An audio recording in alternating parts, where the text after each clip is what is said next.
زۆر باشە ئەمڕۆ ڕۆژی جیانی پێک هاتە یان با بڵێن کەمینە ئاینی و نەتەوەییەکانە. من میوانێکم هەیە دکتۆر دیندار زێباری پێکەوە گفتوگۆ لەسەر گرنگیدانی حکوومەتی هەرێمی کوردستان بە پێک هاتە ئاینیەکانەکەین، هەروەها گوتاری ڕێکلێبوونەوە و کاریگەریەکانی لەسەر پێکەوە ژیان وەکوتم دکتۆر دیندار زێباری ڕێخەری ڕاستپاردە نێودەوڵەتیەکان لە حکوومەتی هەرێمی کوردستان لە هەولێرەوە میوانی منە. دکتۆرم کاتت باش،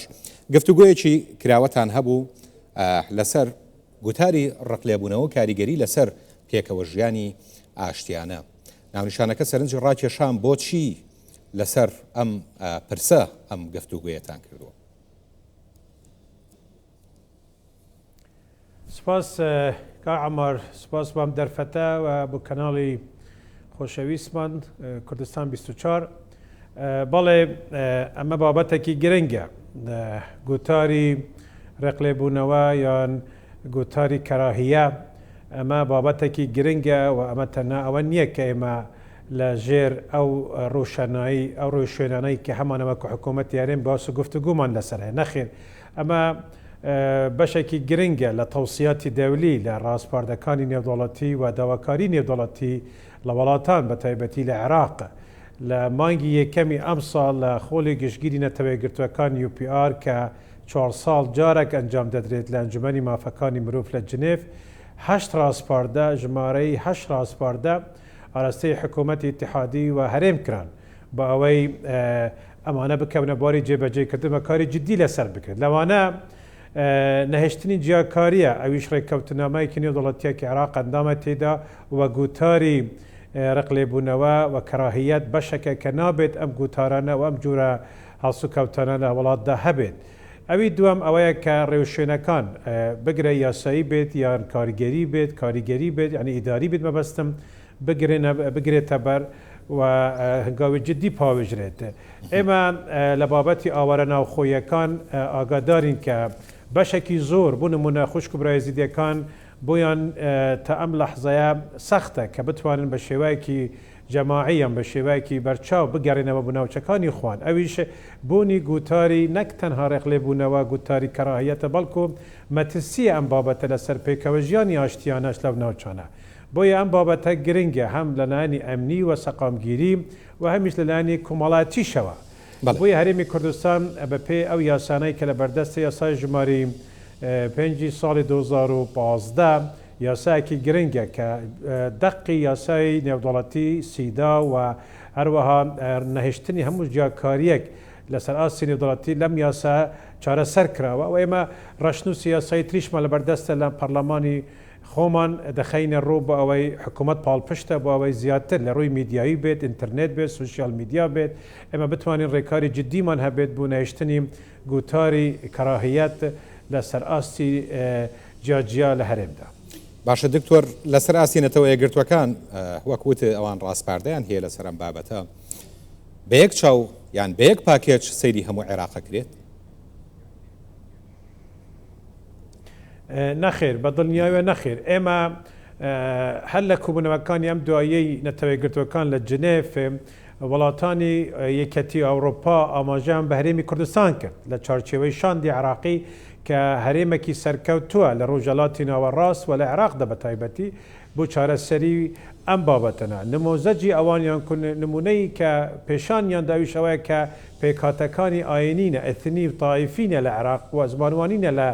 عێراق کە هەرێمی کوردستان بەباشی پارێزراوی لێ کردوونە. سابعی، کاکەی، مەندایی، سریان، کلدان، ئاشور، یەزیدی، شەبەک، تورکمان، ئەمانە هەموو حقەت نزیکەی 8 ئاین لە هەرێمی کوردستان ناسراون بە پێی یاساکانی هەرێم و پراکتیزەکردنی بوونە فەرمیەکانی خوان و بە تەواوەتی حتا لەلانی کولتوری بێت و لەلانی پەرەپەروەردەش بێت. ئێمە هەنگاوی جددیمان هەبە بوو نمونە نزیکەی 18 قوتابخانەی زمانی تورکمانیمان هەیە بە زمانی تورکمانی، 49 بە زمانی سریانیمان هەیە و ژمارەیەکی زۆر لە ڕێکارەکان حتا لەم دوو ئەخیرە لە کابینەی نوێم هەڵدرا کە حتا لەلایەنی ئیداری و کارگیریەوە عەنکاوە وەکو ناحیە وەکو قەزا بناسرێت، خانکێ وەکو ئیدارەی پێش بخرێت وەکو ئیدارەی تازە ئاپگرید بکرێت. ئێمە لە هەموو ئاستەکانەوە جگە لە پرۆسەی سیاسی بەڵام بە بابەتی کراهیت یان کو نهشتنی خطابی کراهیت یان کو رقلی بونوا لما داش اما انگاوی جدی من هاوشتوا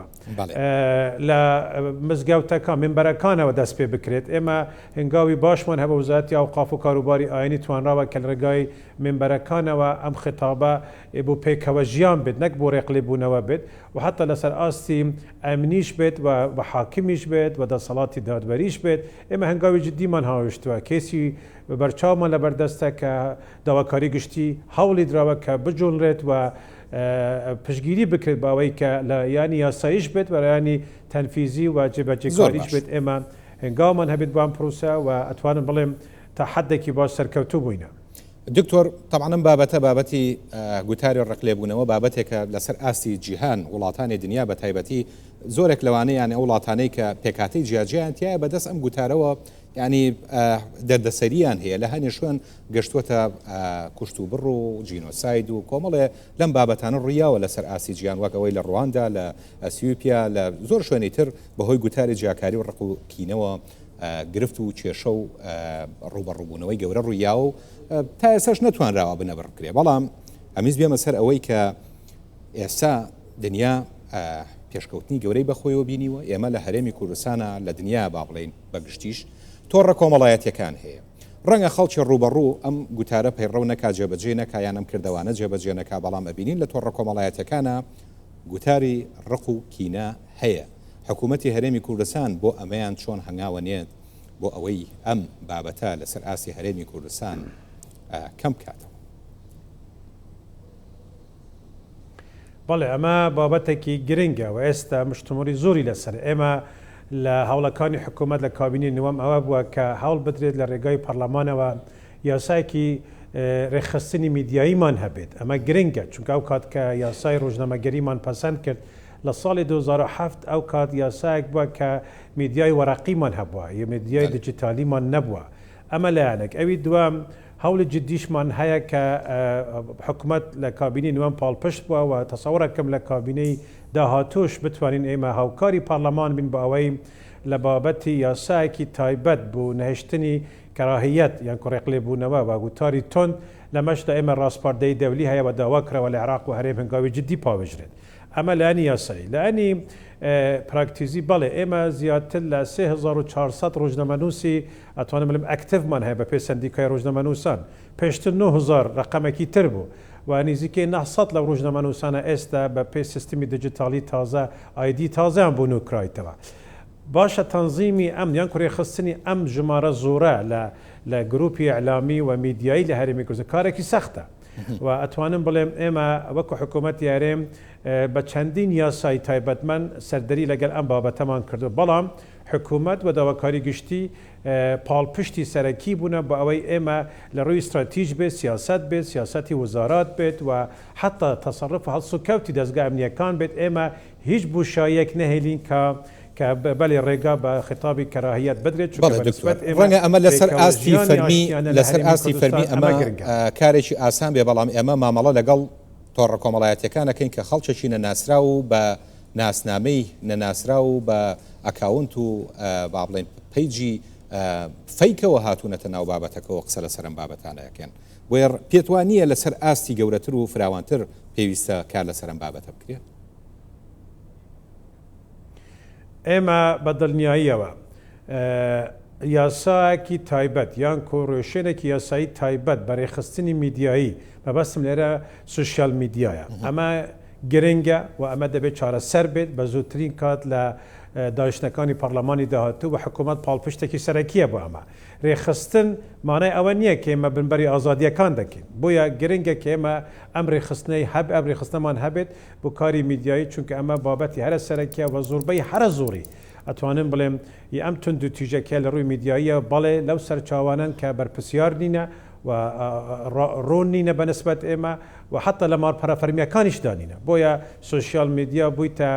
بابەتێکی گرنگ بۆ ئەم نەسەقامگیری ئەتوانم بڵێمێ کۆمەڵاتی دکتۆر دیندار زێباری ڕێخەری ڕاستپاردنی و دەوڵەتەکان لە حکوومەتی هەرێمی کوردستان لە هەولێرەوە لەگەڵ مابووی سپاس بۆ بەڕێستە